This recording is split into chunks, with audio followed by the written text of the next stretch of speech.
Hello and welcome to Hobby Vlog number 236. It's been a bit more of a busy week. I've got a few more things done, so I really hope you enjoy this video. But let's get into the Reaper Challenge straight away. So what this is, if you don't know, is every week I ask you awesome viewers to pick from the list of miniatures, which is on screen now, and actually in the description of the video with a link to the Reaper miniature website so you can see what each miniature looks like. And leave a comment with the name of the miniature that you'd like me to paint next week. I'll add up all those votes, and the one that gets the most votes is the one that I'll paint. Everyone that comments also gets entered into a prize draw, and at the end of every month I'm drawing one name out of the hat, and that person will get to choose one of the miniatures that was painted in the previous month, and I'll send it to them for free from the Reaper miniature website. Just a bit of fun, and it's really inspiring me to keep going, particularly this year, which has just proven to be so insanely busy. So last week I painted up the Giant Mountain Troll. I thought it was going to be difficult when I started out, but it ended up being quite a fun miniature to paint. Picture that on the screen at the moment, and the painting video for that will be out tomorrow on An Average Painter. And last week we had a draw. We had two miniatures with 3 votes each, and the one that won the randomisation was Egyptian Sorceress, Priestess even, and Baboon. Egyptian Priestess and Baboon. So that's what will be being painted tomorrow. So, or tomorrow and the next day for next week. So I really hope you enjoy the video. Let me know what you think in the comment below. Thank you for voting if you do. I really appreciate it. It really is pushing me forwards to do stuff this year. And if not, then thank you very much for watching anyway, and I'll see you again at the end. Alright, so you all voted for the Giant Mountain Troll. So let's have a quick look at him. And then, as is traditional, I will go and scrub him in some hot soapy water, get him put down on the base, and after I've cleaned up some of this little bits of sprue and what have you that are hanging over, tidy up. There's some flash underneath his arm there, if you can see. There's a little bit of tidy up on this one, a bit more than normal, but what a great grumpy looking creature that is. I'm really looking forward to painting this. So yeah, get this prepared, cleaned up, washed, all the sprue and flash taken off, and primed, and then I'll bring it back and show you what it looks like. Cool. Thanks for voting. Don't forget to vote this week as well. So I've got him cleaned up and stuck down to a base.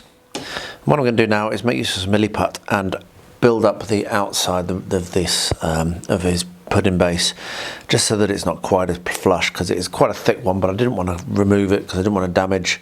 It's quite solidly built onto the pudding base, as you can see. So I'm just going to mix up some milliput and build it up a little bit, and then I can get the priming done, and then I'll show you what it looks like when that is completed. But I thought I'd just quickly talk through that plan.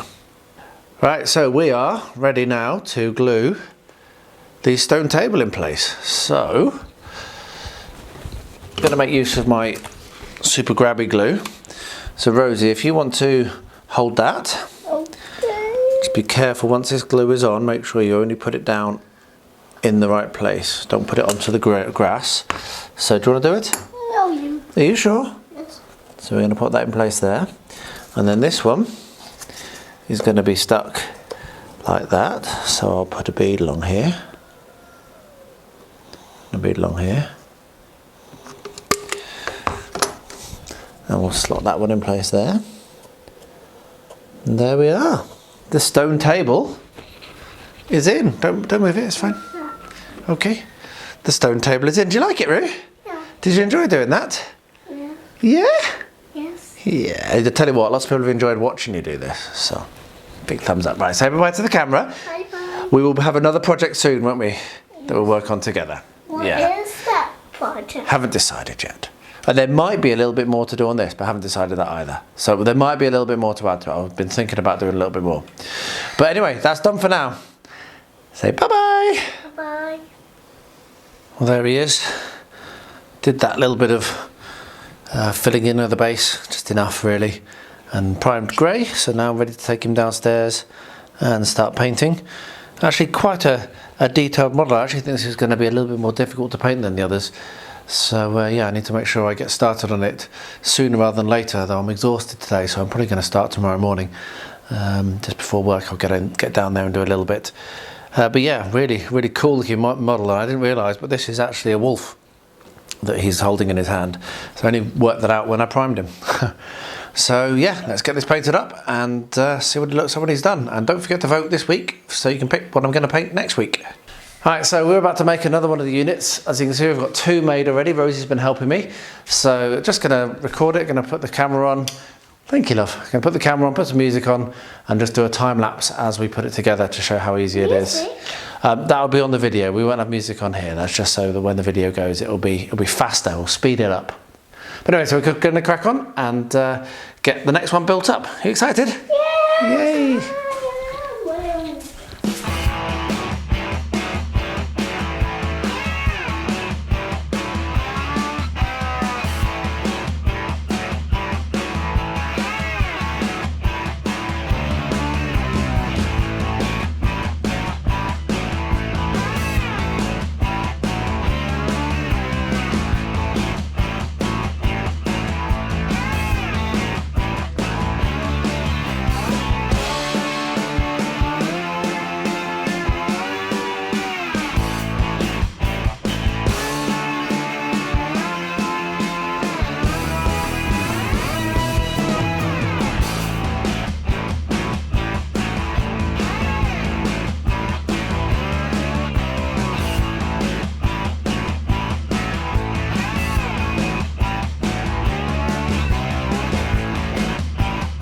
I've kind of been looking at these and wishing that I'd not painted them entirely white because I think they look a little bit odd. So what I'm going to do is I'm going to paint this one blue, and I'm going to attempt to do this above and below the guns.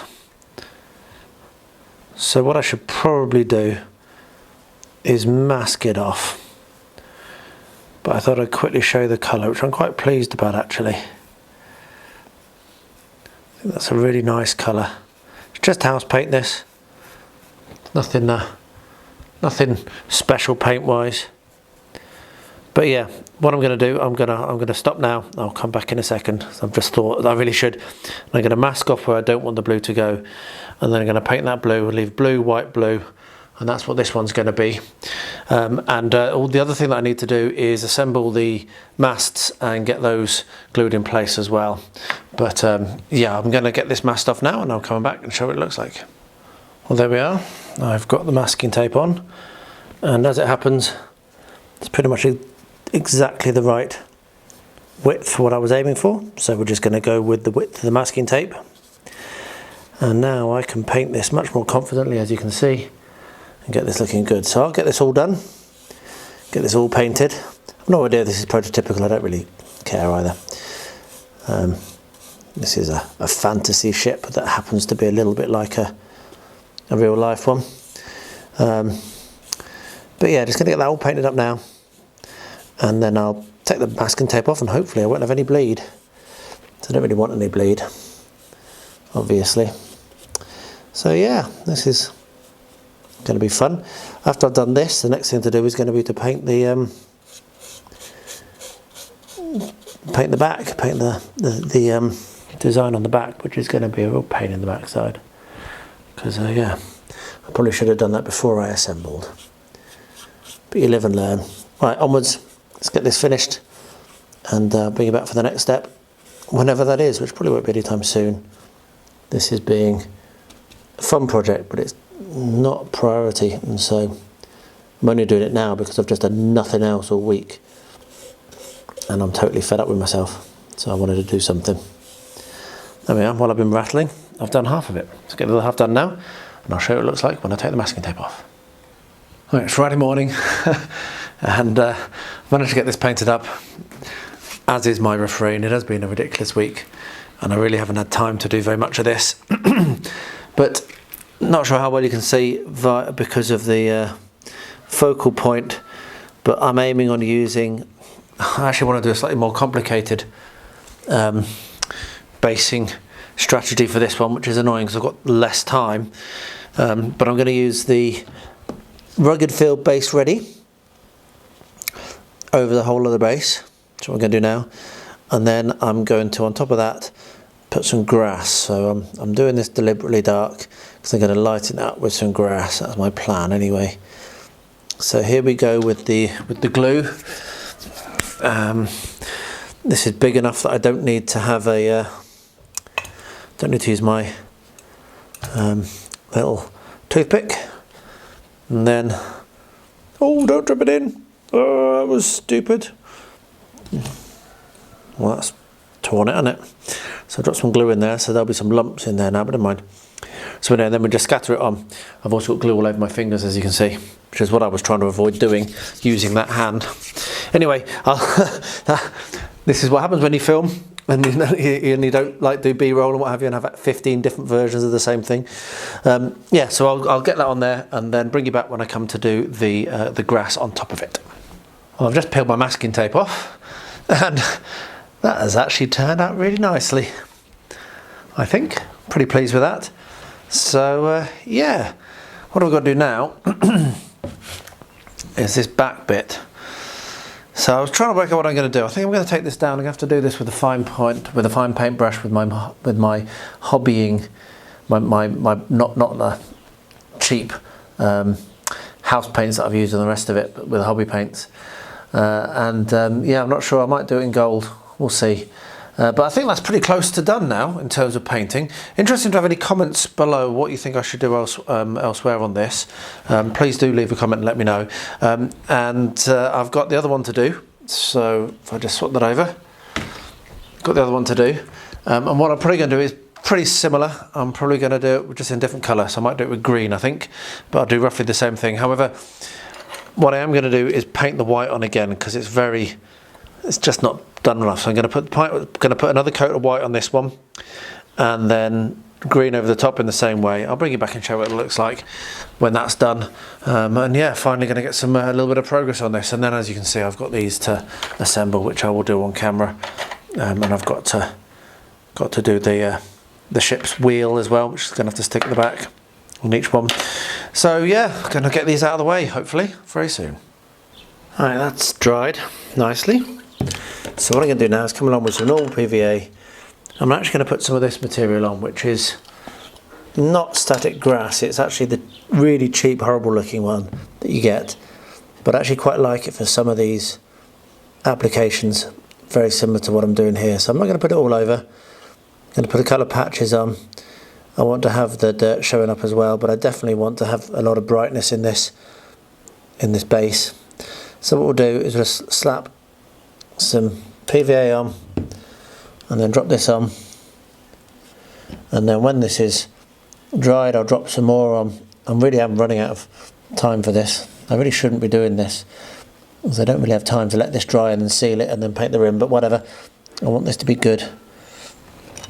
So we'll do that, and we'll just keep dropping the PVA on and putting more on. Now a little tip you can do is, if you want to do this, is you can use a dropper and 99% alcohol.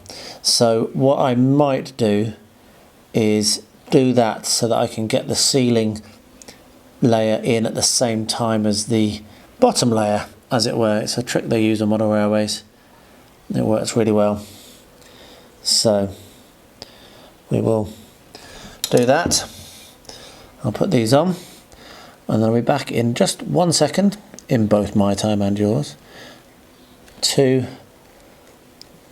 use my little trick with the dropper and get the rest of this, get it all sealed on. I'm going to sit it in the sun and hope it dries in time. Right, won't be long.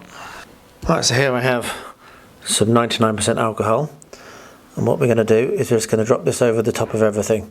Now what the alcohol does, it breaks up the surface tension, which then means that when I put the glue on, it will soak through.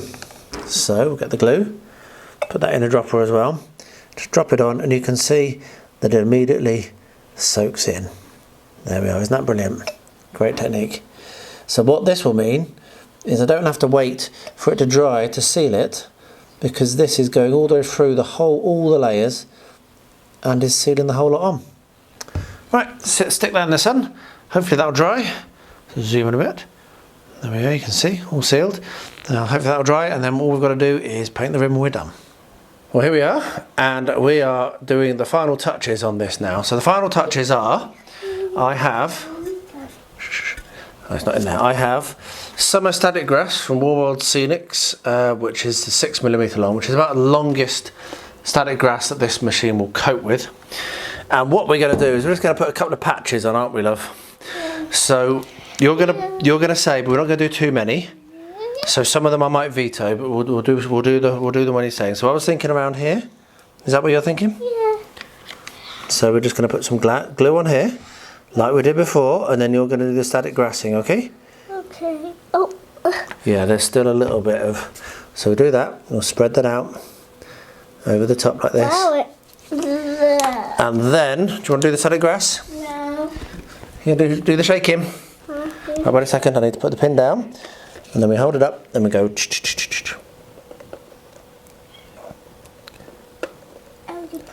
Sorry. This static grass doesn't come out very well. It's a bit of a pain, actually. I remember when I first got the static grass applicator, I thought it was rubbish because all I had was a long static grass. It works very well with short, but not so much with long this. So we just need to get lots of static grass out.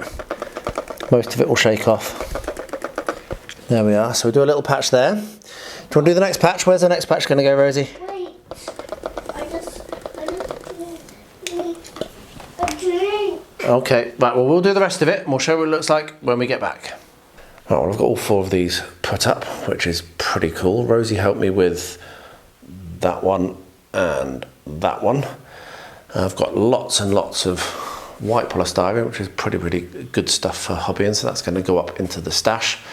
And this week I will be aiming at getting these up and in place. So I'm going to have to move those shelves and those shelves and then lift these onto the units at the bottom, and I'll just have a look at how it looks, because I don't really want to lose storage space up above, but also I quite like having the storage space down below. So we'll just see how it goes. But that's going to be my target for this week.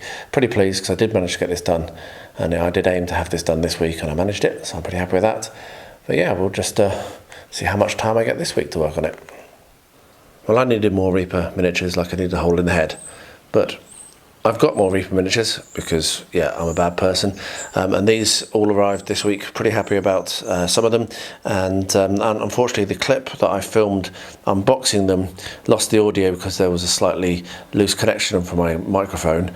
But some of these are actually in this week's vote. So you can already vote for a couple of these to be painted. There's some really nice ones in here. I won't go through them all, but the Avatar of Rage is a particularly awesome looking one, and so is the Mossbeard the Treeman, pretty cool. Shred Bloodgill the Wereshark, got some really cool ones in here. But you'll see these all coming up in the votes, and you'll be able to vote for them to be painted and maybe even get to win one of them. So if you haven't voted yet, do get that done. And these are all in my spreadsheet now, and I'll be moved up to my unpainted Reaper pile, and hopefully get painted up soon. Well, there he is, the giant mountain troll painted up. Really pleased with how this looks. That material, which is like a rubbish basing material, but when you do it like this over like a nice brown base, it really looks like weeds and scrub and what have you. I'm really happy with it. So anyway, thanks for voting and inspiring me to paint this miniature, which would probably have sat in my drawer for another 10 years, never being touched. So yeah, really cool, and looking forward to painting up next week's now. Well, there we are. Bit of a catastrophe from the last few clips, which I lost the audio, but I managed to get those re-recorded, which is cool. But I'm in a rush now because my friends are awake, and so I don't want to be abandoning them. So I'm going to get this edited and uploading, yeah, I'm pleased I managed to get it done before they woke nearly. If it wasn't for the nightmare of the lost audio, I would have done. So just to remind you, do vote. Picture on screen now of the options, and the options are in the description below with links. Get you voting for what miniature you want me to paint. The week after next, but this week it's going to be the baboon and the Egyptian priestess, which is going to be a lot of fun. So thanks to everyone that voted for that. And yeah, I will wrap up my vlog as I always do, which is heartfelt and not meant as any kind of like following any sheep lead. I have personal, close loved ones are impacted directly by the Ukraine war, and my thoughts do go out to anyone out there who may be in the same situation. It's still going on, horrendous, Yeah, really bad. And the same for the horrific situation in Israel. So I also have personal relationships with people that are directly impacted by that. So yeah, anyone out there that's impacted by that, thoughts do go out to you and anyone that you know who might be in that situation. And let's hope that those conflicts resolve themselves in a positive way very, very soon, so that people can be safe again. Anyway, and to everyone, please do stay healthy, stay safe, and stay well.